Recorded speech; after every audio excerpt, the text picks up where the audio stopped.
Bien. Bueno, buenos días, bienvenidas y bienvenidos a esta séptima sesión, Perspectivas feministas de la geopolítica actual, temas urgentes. El día de hoy tenemos el agrado de que nos acompañe la doctora Angélica Ospina. Voy a hacer una presentación de ella. La doctora es Angélica Ospina Escobar, es doctora en estudios de población, maestra en demografía por el Colegio de México y licenciada en psicología por la Pontificia Universidad Javeriana. Es integrante del Sistema Nacional de Investigadores Nivel 1. Se desempeñó como profesora investigadora en la Universidad Autónoma Metropolitana, Unidad Xochimilco, entre 2024 y 2025, y en el Centro de Investigación y Docencias Económicas CIDE Región Centro, de 2018 a 2022, como parte del programa Investigadores por México de la CECITI. Fue becaria postdoctoral del Instituto de Investigaciones Sociales de 2016 a 2017 e investigadora visitante en la División de Salud Global de la Universidad de California en San Diego en 2015. Entre 2004 y 2010, sus proyectos de investigación se centraron en salud sexual y reproductiva, abarcando necesidades insatisfechas en salud sexual y reproductiva y factores de riesgo al VIH con poblaciones específicas. A partir de 2010 a 2007, su investigación se ha centrado en el uso problemático de sustancias psicoactivas desde la perspectiva de género y de enfoque de curso de vida, buscando generar evidencia para promover la reducción de riesgos y daños asociados al consumo entre diferentes personas que se inyectan drogas en el norte de México, hombres que realizan consumo sexualizado de sustancias y mujeres con usos problemáticos. Sus líneas de investigación son el uso problemático de sustancias, la política de drogas, género y violencia criminal. Ella cuenta con diversos artículos y capítulos de libros, así como libros. Entre los más importantes y recientes se encuentra Más allá de la autonomía y la coacción, procesos de reclutamiento y motivaciones de mujeres para unirse al crimen organizado en México, Cuerpos violables, cuerpos descartables, mujeres que se inyectan drogas y prohibicionismo en México. Entre sus capítulos del libro destacan, entre los más recientes, 2024, Ser con ellas, la construcción empática del trabajo de campo con mujeres en contextos de violencia extrema en el norte de México, en Mariana Ariza, coordinadora Emociones y Afectividad, itinerarios metodológicos. 2023, COVID-19 y personas que se inyectan drogas en Ciudad Juárez, La Tormenta Perfecta, en Edgar Guerra y Laura Atuesta, compiladores, Drogas y violencias en tiempos de pandemia, consecuencias y respuestas, así como la institucionalización del encierro en 2023, apuntes para una arqueología de la atención al uso de drogas en México, en Tatiana Meire de Silva Gómez, Rachel Gubella Pasos, Tiago Braga Espíritu Santo, Juliana Desiderio Lobo, Política de Drogas, Salud Mental y Comunicación y Comunidades Terapéuticas. Bueno, bienvenida, doctora Angélica, y bueno, en cuanto a la organización de esta sesión, dispone de 1 hora y media para compartir parte de sus investigaciones y la hora restante será para comentarios, respuestas y o reflexiones. Adelante, gracias. Bueno, muchas gracias a todas y en particular a la doctora Patricia Ponce por la invitación al seminario, ¿no? Me honra mucho poder platicar con ustedes de este capítulo que salió en este libro que recién estamos estrenando, y entonces siempre es muy estimulante poder platicar. También quiero aprovechar para pues agradecer a todas las personas que hacen posible el estudio, ¿no? A veces, casi siempre una es única autora, pero hay un montón de gente detrás, ¿no? Que las amigas que permiten el acceso a los lugares, las mismas mujeres que se abren y comparten las historias. Entonces quisiera pues agradecer a todas esas personas que hicieron posible pues el texto y que además lo leyeron y lo revisaron. Y les voy a compartir mi presentación. Em, es esta, ¿no? Y bueno, y digamos, para mí es muy importante, digamos, tener esta conversación en el marco de este seminario de ustedes, justamente porque hay, como ustedes pudieron leer en el texto, como una tensión importante con esto de la autonomía, por ejemplo, si podemos hablar de autonomía en las mujeres en estos contextos, ¿no? Y también el tema del uso de la violencia, ¿no? Digamos, yo personalmente, bueno, y también varias autoras hablan de cómo el uso de la violencia en mujeres es un comportamiento que es muy estigmatizado, ¿no? Y que nos cuesta mucho, ¿no? También por la construcción social de género. Y entonces, bueno, esto es un poco como la discusión. Em, También decirles que, como se dan cuenta, yo, digamos, mi tema en general no es violencia, como que llegué a la violencia, eh, porque yo trabajo uso problemático de sustancias desde una perspectiva biográfica. Entonces, yo en mi doctorado hice trayectorias de consumo con hombres y bueno, por supuesto que la violencia se atraviesa, ¿no? O sea, por el contexto del mercado ilegalizado y así. Y luego, pues quise saber, bueno, ¿y qué pasa con las chicas, no? Porque es mucho más difícil acceder a las chicas. Bueno, y en ese proceso como de estar estudiando las trayectorias de consumo, me topé con la violencia, ¿no? De una manera pues que la verdad me sorprendió, ¿no? O sea, no esperaba eso y entonces me interesé como que en ahondar, ya, ya no en sus trayectorias de consumo, sino en sus trayectorias criminales, ¿no? Como para entender como cuáles son esos procesos que las llevan ahí. Y entonces, pues justamente como que la idea de la presentación, y voy a poner mi timer porque ya se dan cuenta que hablo mucho.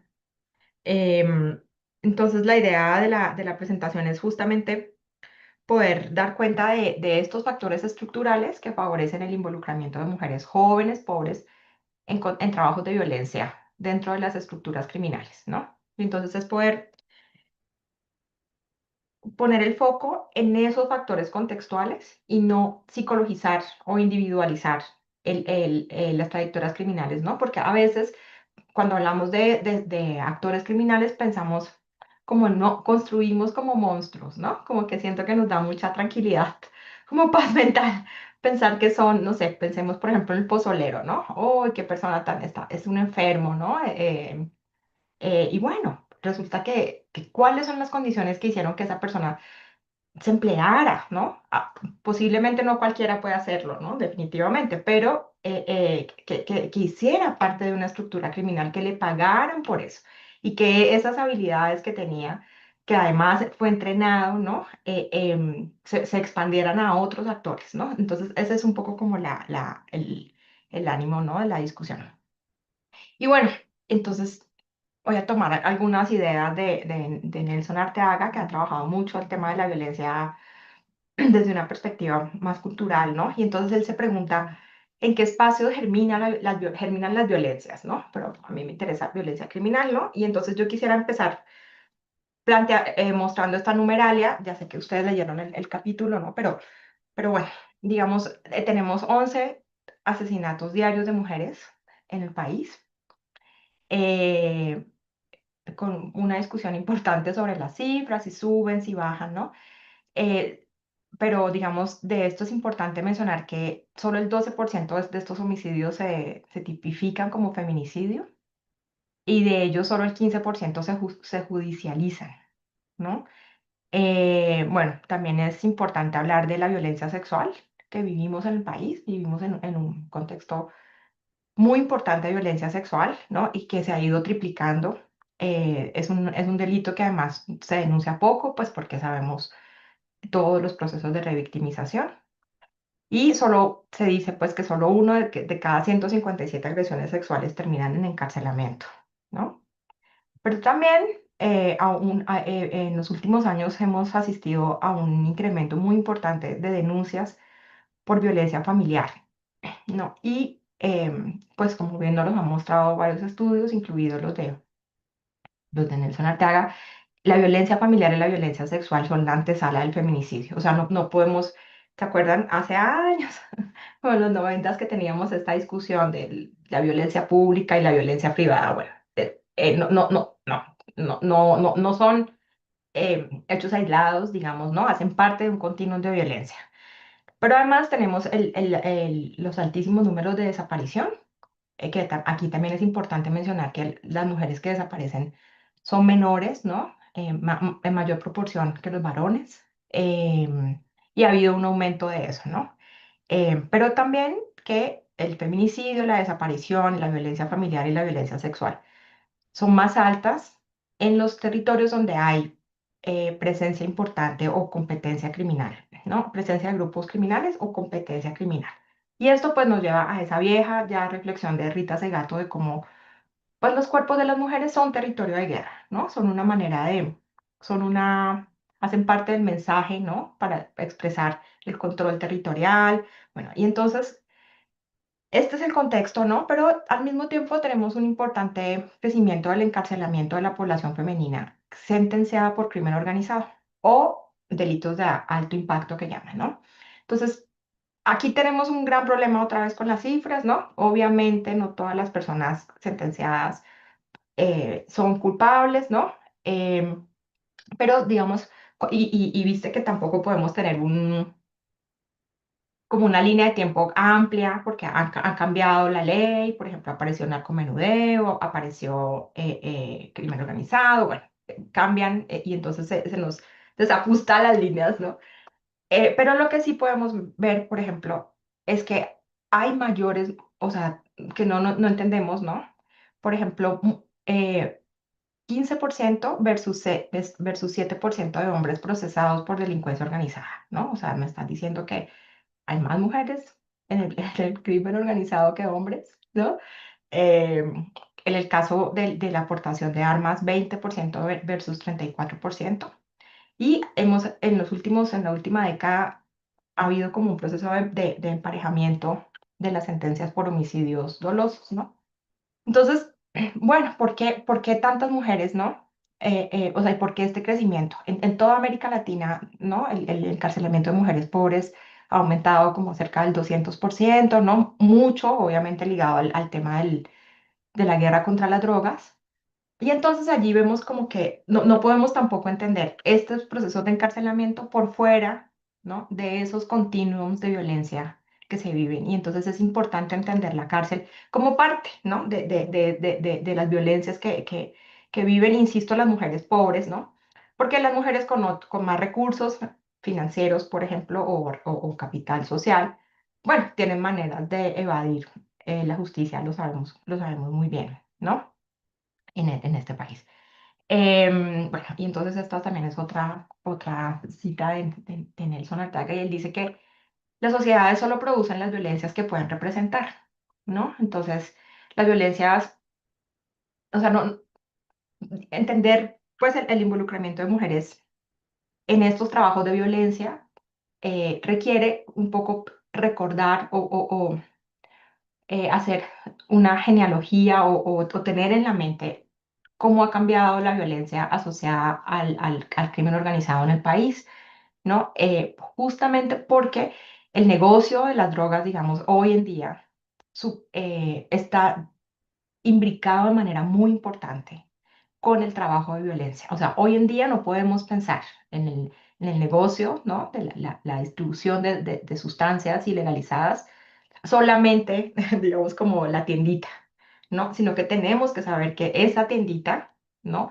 No opera de manera independiente, opera bajo un esquema de organización criminal y alrededor del cual hay otros negocios y que la violencia, el ejercicio de la violencia se ha posicionado pues, por ejemplo, Guadalupe Correa dice que a partir del 2000, ¿no? Con la aparición de los Zetas, se ha posicionado como un recurso estratégico de las organizaciones, ¿no? Y eso supone que entonces es una habilidad, un conocimiento que se vende, ¿no? Y entonces los grupos contratan mercenarios que saben hacer trabajos específicos de violencia y quien mejor realiza ese trabajo, pues tiene mayores posibilidades de crecer en ese mundo criminal, ¿no? Entonces, bueno, digamos, solo para recordar que lo que conocemos como las organizaciones del tráfico de drogas, esto es de Astorga, aparecen a finales de los 80, ¿no?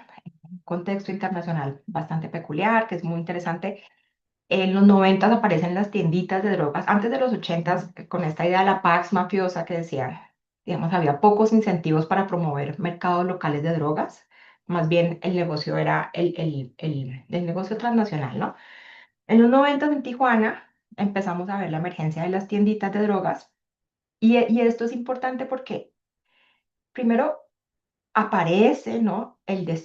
No sé si el deseo, pero el incentivo de construir, de promover mercados locales, ¿no? Para tener cash, ¿no? Para tener un flujo de caja que permite, por ejemplo, corromper, pagar mordidas, ¿no? Y poco a poco acceder como a otras formas de relacionamiento, pero también transforma el barrio, ¿no? O sea, las tienditas de drogas aparecen como un elemento muy importante de gobernanza criminal y de control territorial, ¿no? Que por supuesto transforma también las relaciones, ¿no? Particularmente de jóvenes hombres, ¿no? Después, en el 2000 hablamos de la profesionalización de la violencia, esto lo plantea Guadalupe Correa, y particularmente con cuando los grupos criminales empiezan a contratar, por ejemplo, pandillas, en el caso de Juárez, ¿no?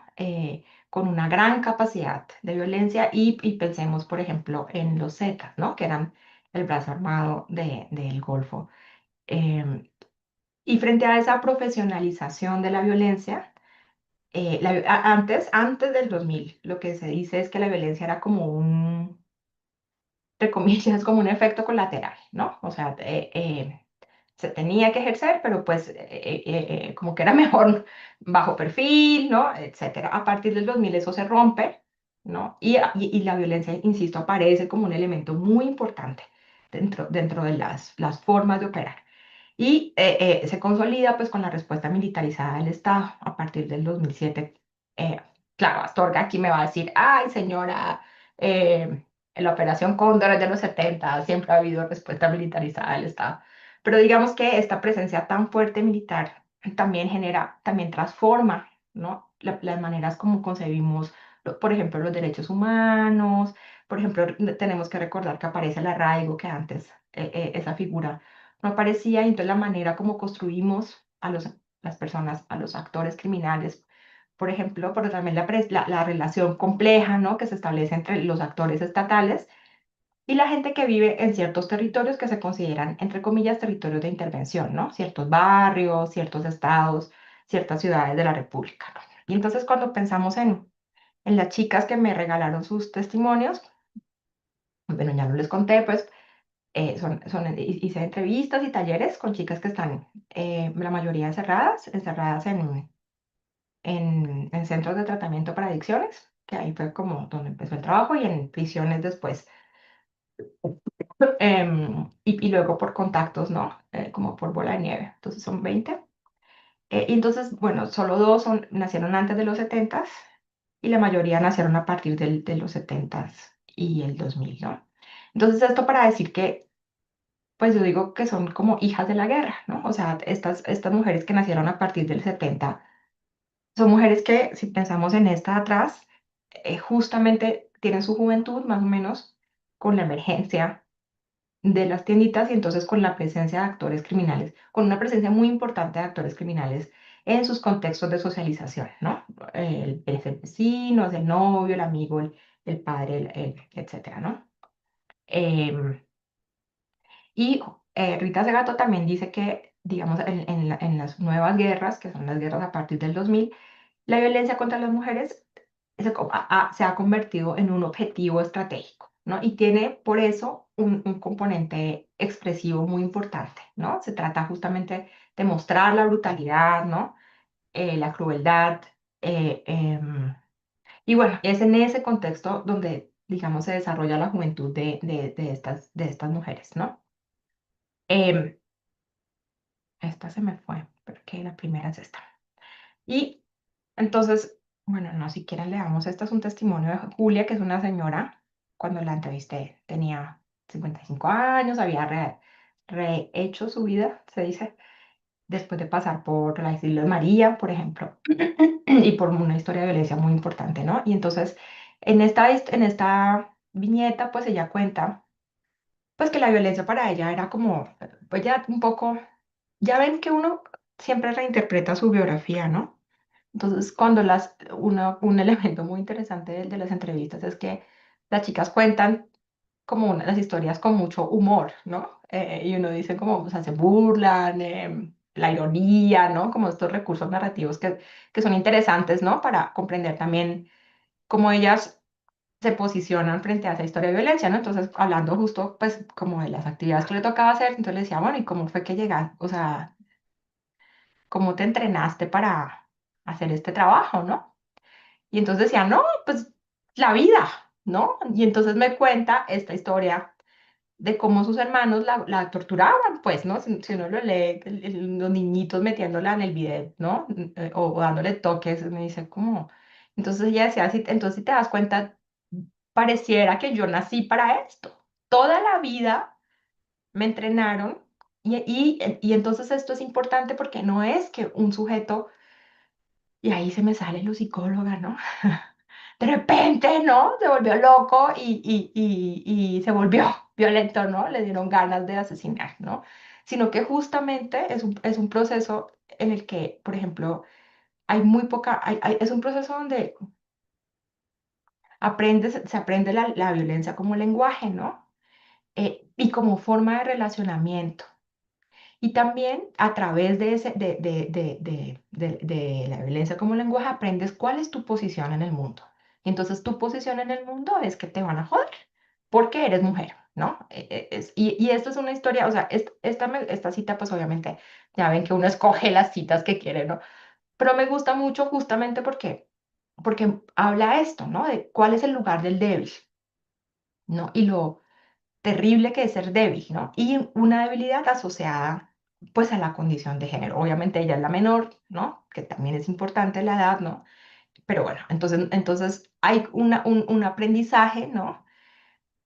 Pero también en ese proceso también hay una construcción a propósito de la empatía, ¿no? O sea, ¿qué tanta empatía puedo sentir por el otro? Y entonces ya lo vemos, por ejemplo, en los trabajos de Karina García Reyes, vemos mucho esta idea de que o son ellos o soy yo, ¿no? Esto es una chamba más, ¿no? Bueno, las chicas también mencionan eso, pero insisto, no es algo que aparece al momento de ingresar al grupo criminal, es algo que aparece mucho antes en su biografía, ¿no? Eh, bueno, y entonces, bueno, esta diapositiva un poco horrible, miren que no sé usar Canva. Entonces, esto que les decía, ¿no? La violencia como un sistema de acción, como una forma de relacionamiento y como lenguaje. Y por eso es importante entender la historia un poco del crimen organizado en México, ¿no? Cómo pasamos, ¿no? De la violencia como un efecto colateral o algo que no queremos a la violencia como un elemento central que define las relaciones entre grupos criminales, ¿no?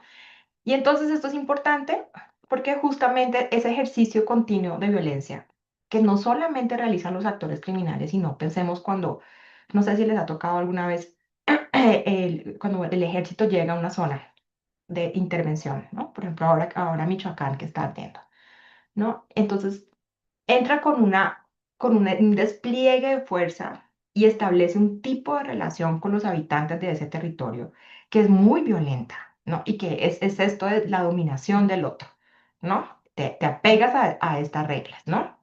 Y te pone en un lugar, ¿no? Te asigna un lugar que tú tienes que ocupar, ¿no? Bueno, entonces confirma pautas, ¿no? Y con ello comanda, esto también esto es de Rosana Reguif, ¿no?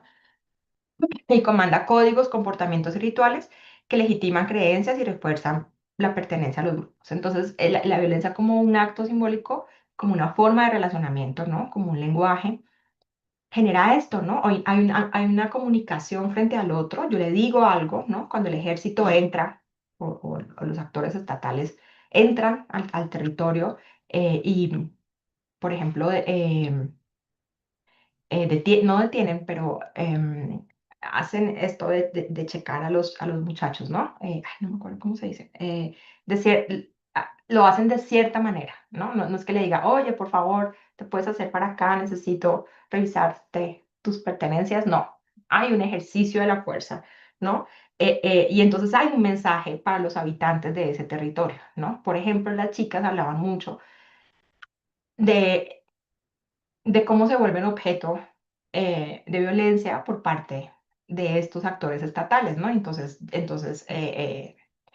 actores estatales llegan al barrio y asumen que ellas son pareja de actores criminales o están relacionadas con actores criminales, y entonces las tratan como, entre comillas, las mujeres de los actores criminales, así no tengan nada que ver, ¿no? Entonces hay, bueno, y entonces eso da un mensaje al otro, pero también refuerza, ¿no? El asunto de la pertenencia, ¿no? Porque entonces, ¿quiénes somos los que no somos tratados así? Por ejemplo, no sé si han visto el asunto de la destrucción de las pertenencias, es bastante fuerte la humillación, ¿no? Que enfrentan. Pero también cuando un actor contrario entra a un territorio para ejercer el control o para mostrar poder, ¿no? O quiere apoderarse de la plaza, utiliza las mismas estrategias, ¿no? Entonces, hacia afuera, hacia el otro, ¿no? Es esto tú eres el débil, tú respondes a mí, tú eres mía, en el caso de las chicas, y hacia adentro es como esto nos refuerza porque somos los chingones, ¿no? Somos quienes ejercemos el control. Y eso permite pues que los actos violentos puedan ser leídos, o sea, el otro entiende perfectamente qué significa cuando violan a una mujer en el contexto de una tensión territorial entre grupos criminales. ¿Qué significa, por ejemplo, cuando un actor estatal apresa a una mujer a una chava, por ejemplo, y la obliga a vestirse delante de todos, ¿no? Em, y entonces en ese proceso pues se aprende, ¿no? Y se puede, y también se transmite intergeneracionalmente, ¿no? Entonces, yo me imagino que ustedes han visto estos videos horribles de los niños jugando a secuestrar a otros niños, ¿no? Entonces, digamos, lo trágico justamente es que pues esto es como la manera normal de relacionarnos, ¿no? Y como, así es como los débiles, ¿no? O sea, esto es lo que le toca vivir a los débiles y quién quiere ser débil y cómo podemos, qué recursos tenemos para escapar, ¿no? De estas formas de dominación, ¿no? Y entonces allí, por ejemplo, podemos entender, bueno, ahí paréntesis, una de las cosas que yo, cuando empecé a escuchar los relatos de las chavas, usuarias, ¿no? Más usuarias, que se empezaban a involucrar. Esto fue ahí hace, ¿qué? 10 años, ¿no? Entonces yo decía, chale, pero ¿cómo? O sea, en mi mente, ¿verdad? Los grupos criminales son súper patriarcales, ¿no? Machistas, o sea, como que mi estereotipo, ¿no? Y súper violentos. Y entonces, ¿cómo tú me vas a decir que te metiste al grupo para sentirse protegida? O sea, como que para mí era como, no logro entenderlo, ¿no? Y entonces es justamente, ¿no? Entender como la brutalidad, ¿no? Eh, de los contextos en donde viven estas mujeres. Y en ese contexto de brutalidad, el grupo criminal aparece como un escenario de protección, ¿no? Y entonces allí hay que hacer otro disclaimer, pues, y es decir que estas chavas, claro, yo las conozco, o sea, yo entro en contacto con ellas, muchas de ellas, porque son usuarias de sustancias, ¿no? Además, usuarias, o sea, personas con mujeres con uso problemático, ¿no? O sea, no son todas las mujeres. Entonces, la condición de ser usuaria de sustancias la pone, digamos, en una posición particular dentro del barrio, ¿no? Pero cuando empezamos como justamente como a escuchar su historia, ¿no? Y cómo fue que llegó a las drogas y todo esto, era muy interesante como constatar que eran chicas que desde muy niñas eran como estas niñas rebeldes, ¿no? O sea, entonces, por ejemplo, nada, como todas, ¿no? Tienen que hacer trabajo doméstico y estas decían no, ¿no? Y entonces las golpeaban, ¿no? Tienen que atender a su hermano, no. Hay una, por ejemplo, vivía violencia sexual con su abuelo y le tocaba atender al abuelo y ella, y estaba muy enojada con esa situación. Bueno, esto para decir que eran chicas que desde muy chicas eran desviadas, ¿no? O sea, ellas con muy pocos recursos, ¿no?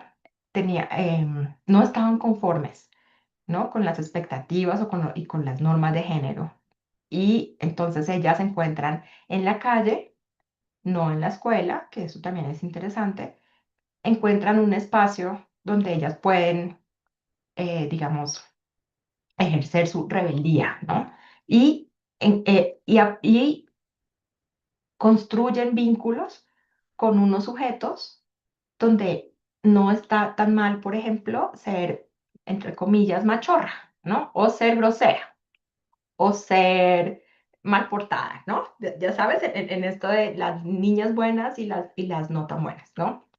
Y entonces esto es muy importante, ¿no? Porque si bien el contexto en general es violento con las mujeres, ¿no? Cuando hay mujeres desviadas, ¿no? Mujeres que no, que insisten, ¿no? En no portarse bien, en no cumplir con las normas patriarcales, pues el disciplinamiento y mentiras, la violencia como forma de disciplinamiento contra ellas opera de manera mucho más contundente, ¿no?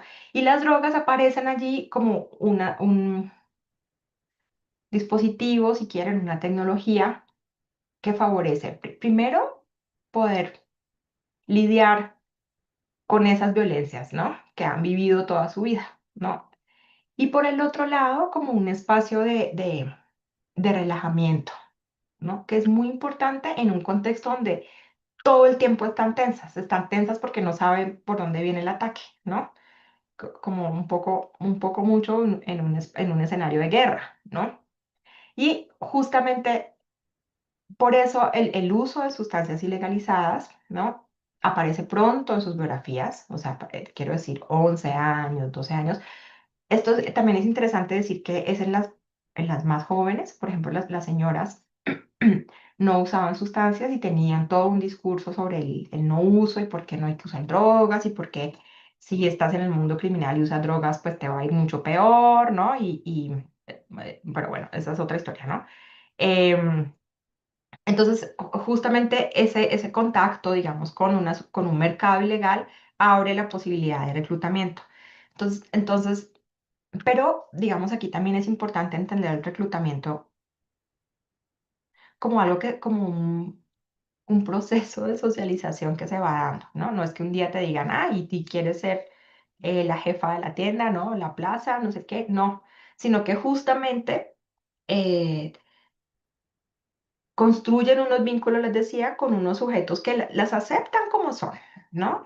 Em, que quizás puede parecer menor, pero en un contexto donde todo el tiempo te están diciendo que eres muy gorda, o que eres muy fea, o que eres muy morena, o que eres muy masculina, o que no te portas bien, todo el tiempo, o que eres bruta, ¿no? O que hablas mucho, etcétera, ¿no?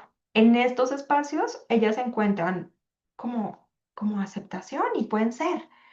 Entonces hay una construcción muy importante de la solidaridad, ¿no? Que hace que el reclutamiento se vaya dando como de manera, entre comillas, natural, ¿viste? Entonces, por ejemplo, cuando ellas contaban sus historias con estos amigos malandrines, yo pensaba en mi adolescencia, ¿no? Y o sea, cuáles eran las transgresiones tontas ¿no? Mías, fresas, si quieren, y las transgresiones de ellas. Entonces, claro, eran muy hábiles, entonces decía, ay, pues porque nos quiere, vamos a, ¿qué van a hacer? No, vamos a un jale, ah, yo voy. Y resulta que entonces es delgadita, ¿no?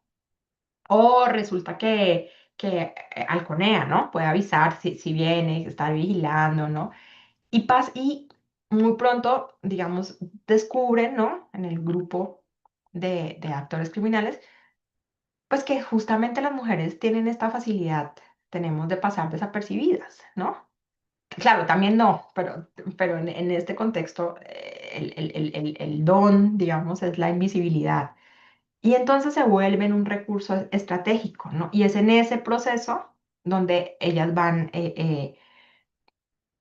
siendo descubiertas eso como un recurso, ¿no? Lo otro que es importante es el asunto de la violencia sexual, que está muy presente. Entonces, les decía, este asunto de la transgresión de género en ellas y cómo la violencia sexual aparece en diferentes momentos de su vida. O sea, no es que suceda una vez, que esto a mí me pareció, pues otra vez por mi contexto, como muy fuerte, ¿no? Aparecía reiteradamente. Y no hay una institución que proteja a estas mujeres, ¿no? No está la familia, ¿no? La familia un poco lo que dices, pues así es la vida, ¿no? A todas nos pasó, ni modo. Tampoco está la escuela, ¿no? Por ejemplo, me sorprendía mucho en los relatos de ellas, pues que eran niñas que llegaban estos pues son sus relatos, ¿no? Pero que llegaban con golpes, ¿no? Que en un estado importante de negligencia y la escuela no intervenía, ¿no? Pero entonces otra vez está la paradoja del grupo criminal, pero los actores criminales sí. Cuando las chicas le comentaban a los actores criminales que les había sucedido una situación, eh, estos actores criminales inmediatamente decían, bueno, ¿qué quieres hacer? ¿Qué quieres que hagamos? ¿No? Y obviamente los actores criminales, a diferencia del sistema de justicia, tienen la capacidad, ¿no? De identificar al agresor y de castigarlo bajo sus lógicas, ¿no? Entonces, entonces, bueno, esto para decir, esto es una línea que estoy trabajando, que es esto de la humillación, por un lado, ¿no? Y todo lo que supone el ejercicio de la violencia en los cuerpos, pues, ¿no? De estas chicas, una violencia que es cruel, ¿no? O sea, no es solamente violar, es, como dice ese gato, mostrar como la capacidad de dominación sobre ese cuerpo, ¿no? Que pertenece a un territorio, que esto es muy importante, el asunto del territorio, y por el otro, y entonces la búsqueda de venganza como una manera de reposicionamiento, ¿no? De reposicionamiento de la identidad, pero también de la humanidad misma, ¿no? Y allí, claro, aquí estoy reduciendo porque no todas las chicas entran a los grupos criminales, por eso yo quería puntualizar en este elemento. Em, y entonces allí se produce el enganche, ¿no? Y una vez que ellas han accedido, digamos, a obtener venganza a través de sus, entre comillas, o no, entre comillas, no sé, amigos criminales, pues allí se sella, digamos, un pacto donde ya las chicas, pues, tienen un pacto de gratitud muy importante.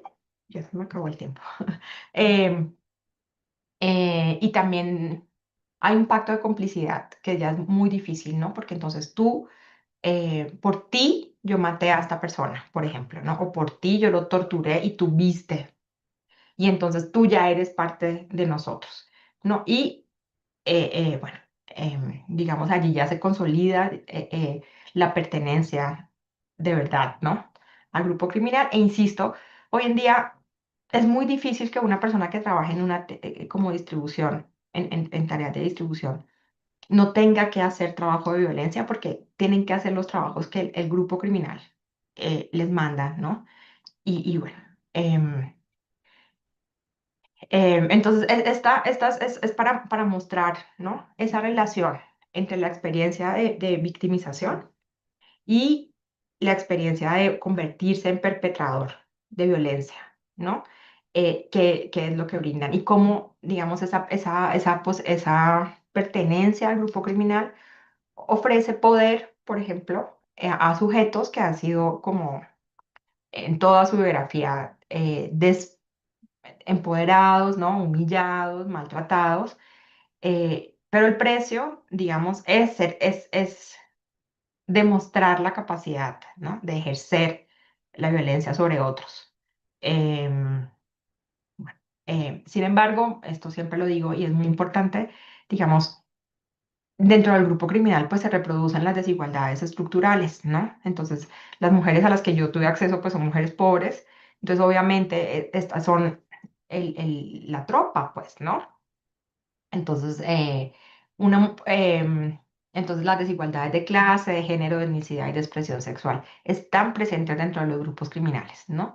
Y por eso estas chicas, digamos, nunca van a ser las jefas de la organización, ¿no? O sea, a lo más que acceden es a ser a jefas de plaza, por ejemplo, que es importante, ¿no? Es una posición que permite un control territorial, tener diferentes equipos que trabajan para ti, decidir sobre la vida o la muerte de la gente, ejercer violencia, ¿no? Pero en el caso, insisto, de las chicas con las que yo trabajé, siempre había un hombre al cual ellas le daban cuentas, ¿no? Le daban cuentas de lo que sucedía, o sea, cuentas, digamos, del trabajo, si quieren, pero también de su vida privada. Que esto, por ejemplo, cuando yo escuchaba historias de los chicos, pues por ejemplo, los chicos no le pedían permiso al patrón para salir con una chica, ¿no? Salen con quien quieren. Ellas, por ejemplo, cuando querían salir con un hombre, Entonces le decían, oiga, estoy saliendo con esta persona. Y el patrón decía si sí, o sea, autorizaba o no, ¿no? O le ponía tareas, ¿no? Como pruebas a esa persona con la que ella iba a salir. Y entonces allí vemos muy claramente el asunto de la reproducción de la desigualdad de género, ¿no? Em, y entonces decimos que hay una lógica funcional, ¿no? En la base de la estructura, ¿no? O sea, entras allí porque cumples tienes unas habilidades, cumples con unas características que facilitan, ¿no? El desenvolvimiento, el fortalecimiento de la organización criminal y una lógica de parentesco en la cima, ¿no? Entonces, ¿quién es? Pues la reina del sur, pensemos, ¿no? Perdón por el estereotipo. Pues bueno, no cualquiera puede ser la reina del sur, ¿no? Necesitas acceso a una red de confianza, a capital social, ¿no? A un capital emocional también que te permite estar. Que estas chicas, pues no se sabe. Pensemos cuando, bueno, no sé cuál es su condición de clase, pero cuando uno lo invitan a una cena muy elegante y uno está como cómo muevo las manos, no sé qué voy a decir, ¿no? Bueno, siento que es exactamente igual, ¿no? Bueno, y otro elemento como muy importante es este asunto de, o sea, como que cuando hablamos de mujeres y crimen organizado, algunas personas me dicen, bueno, pero me estás contando lo mismo que viven los hombres. Sí, seguramente, ¿no? O sea, los chicos también son humillados, también hay violencia sexual hacia los varones, ¿no?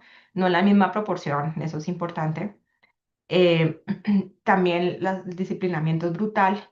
Sin embargo, todas las mujeres con las que yo trabajé, menos dos, eran mamás. Son mamás muy jóvenes, que eso también es interesante porque vemos cómo se imbrica de manera compleja la maternidad adolescente, el consumo de sustancias, las violencias, ¿no? Las violencias de diferente tipo y el involucramiento en el mundo criminal.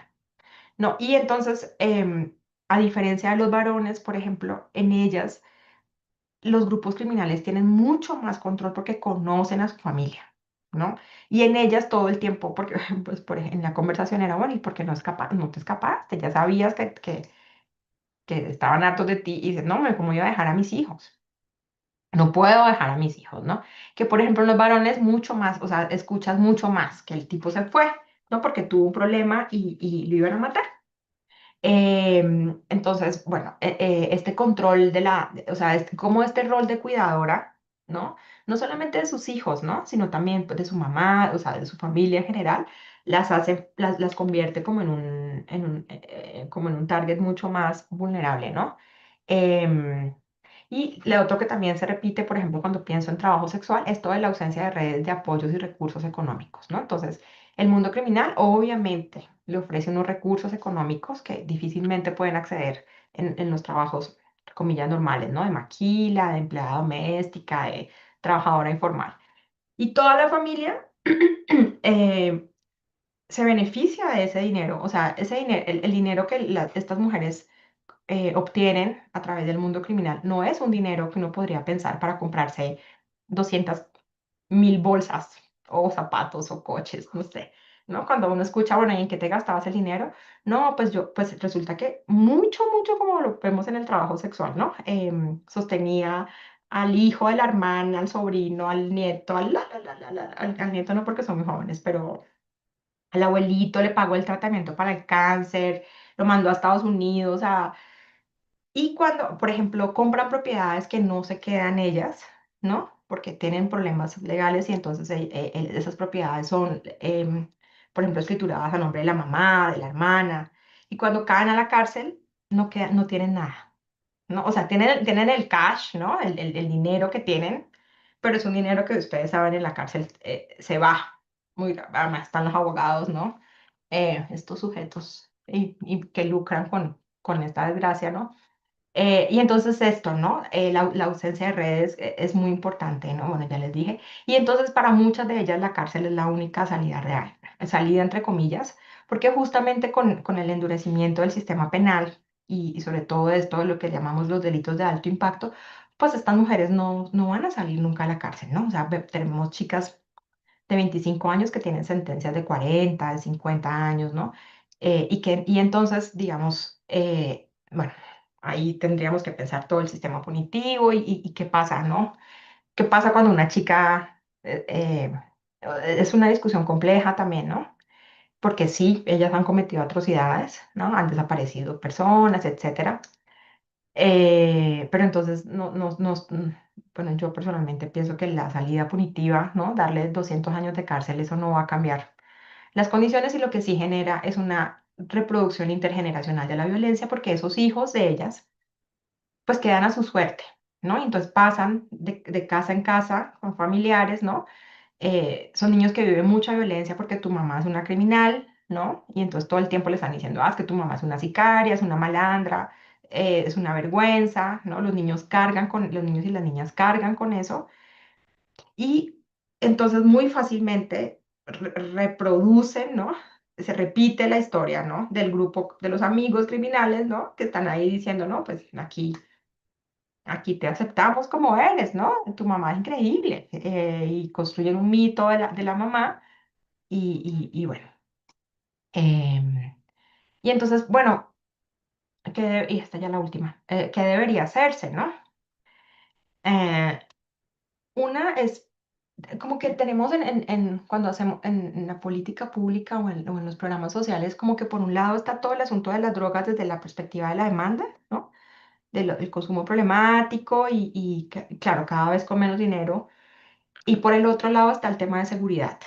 Y se nos pierde, digamos, como en esta transformación de los grupos criminales, el papel cada vez más central que cumplen las personas usuarias, las personas con uso problemático y pobres, ¿verdad? Porque si yo tengo dinero, pues no lo sé, ¿no? Pero no necesariamente tengo ese nivel de vulnerabilidad, ¿no? Con estos actores criminales. Entonces están aislados, ¿no? Entonces, pensar que la atención al consumo de sustancias desde perspectivas comunitarias definitivamente son estrategias de construcción de paz, ¿no? ¿Por qué? Bueno, porque acercas a la gente, ¿no? Hace unos años, 15 años, 20 años, veíamos esto que reconozco que me molestaba, ¿no? Lo de los murales, el concurso de rap, el fútbol, ¿no? Yo decía, ay, ¿es en serio que qué es? Bueno, hoy en día, por ejemplo, eso se ha desmantelado, y lo que tenemos es un fortalecimiento de la estrategia de securitización y militarización, ¿no? Entonces, paradójicamente, hoy le diría a la Angélica de hace 20 años, de sí, estaban chidos los murales, ¿no? ¿Por qué? Bueno, porque son dispositivos que permiten la sociabilidad, ¿viste? Que permiten romper con ese aislamiento en el que hoy en día se encuentran los chicos, estos chicos entre comillas desviados, ¿no? ¿Quiénes son los chicos desviados? Bueno, que son chicos que tienen poco apoyo social, ¿no? Por parte de sus familias, por parte de la escuela, y están en la calle. ¿Y quiénes están en la calle? Están los actores criminales. Están los actores criminales ofreciéndole actividades que resultan interesantes, ¿no? Porque por la adolescencia, si quieren, etcétera, pero también porque ofrecen aceptación, socialización, que no brindamos en otros espacios, ¿no? Bueno, entonces ofrecer alternativas de atención al consumo desde esta perspectiva social comunitaria, muy importante tener los consultorios, etcétera, pero necesitamos estrategias extramuros, ¿no? Necesitamos, así como los soldados están patrullando las calles, bueno, necesitamos trabajadores sociales, antropólogos, psicólogos, psiquiatras que estén en la calle platicando con los chavos, ¿no? Bueno. La otra son programas comunitarios para mujeres, entonces es impresionante que ya ven que tenemos la ley para la vida sin violencia y un montón de programas sociales, de leyes, ¿no? De normas, pero lo que vemos es que en territorio las chicas no conocen, o sea, tienen poco acceso, ¿no? Y otra vez allí está el asunto de estas mujeres caídas, ¿no? O sea, el hecho de que las chicas inicien el consumo de sustancias, por ejemplo, las margina radicalmente del acceso a todo tipo de programas sociales, ¿no? Por ejemplo, entonces si la chica puede que no esté usando sustancias, pero tiene una pareja que es un actor criminal, esa condición de ser pareja de ese actor criminal la margina totalmente, porque entonces nadie se mete con ella, ¿no? Y vive unas situaciones de violencia atroces, y nadie, porque pues como que todos nos morimos.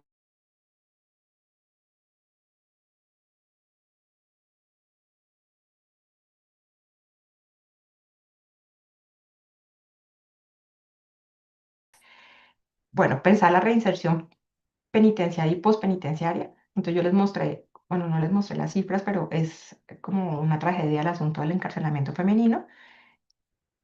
Y resulta que no tenemos, o sea, después de la pandemia, muchos programas